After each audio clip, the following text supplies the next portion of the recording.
নমস্কার, চলে এলাম আপনাদের অ্যাস্ট্রো রিসার্চার সুদর্শন। আজকে আবার একটা বিতর্কিত বিষয় তুলে ধরব। আচ্ছা, বিবাহের পূর্বে আমরা সন্তানদের বা জটক বিচার করি না, আপনারা তো জানেন। দেখুন, জ্যোতিষরা জেনারেলি যেটা করে, ওই 32 গুণ বিচার করে 27 গুণ 22 গুণের ওপর হলে ইয়েস, 22 গুণের নিচে হলে নো করে দেয়। একটা অদ্ভুত বিষয় খেয়াল করুন।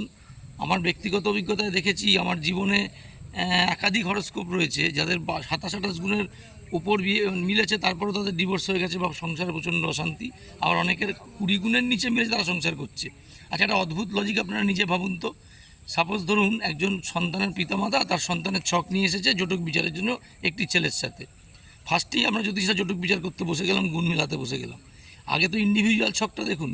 সাপোজ ধরুন দেখা গেল সে উক্ত ছেলেটির সন্তানটির ইন্ডিভিজুয়াল ছক এটা কনফার্ম করছে যে প্রথম বিয়ে তার টিকবে না, ডিভোর্স হবে কনফার্ম, তারপর সেকেন্ড ম্যারেজ আছে। তাহলে ম্যাথামেটিক্স কী বলে? জ্যোতিষ ভুলে যান। জটক বিচারের কোনো আবশ্যকতা আছে কি? আশা করি নেই, কারণ পৃথিবীর যে ছেলে বা যে মেয়ের সাথেই তার প্রথম বিয়েটা হোক, ডিভোর্স হবে, তাই না? তারপরেও আমরা জটক বিচারটা কেন করি? দুটো ছকের ফিস পাবো বলে। ফিসটা ছাড়া যাবে না।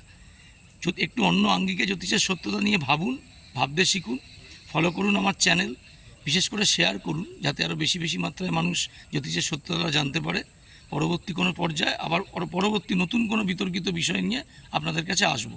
ততক্ষণ দেখতে থাকুন আমার চ্যানেল। ধন্যবাদ, নমস্কার।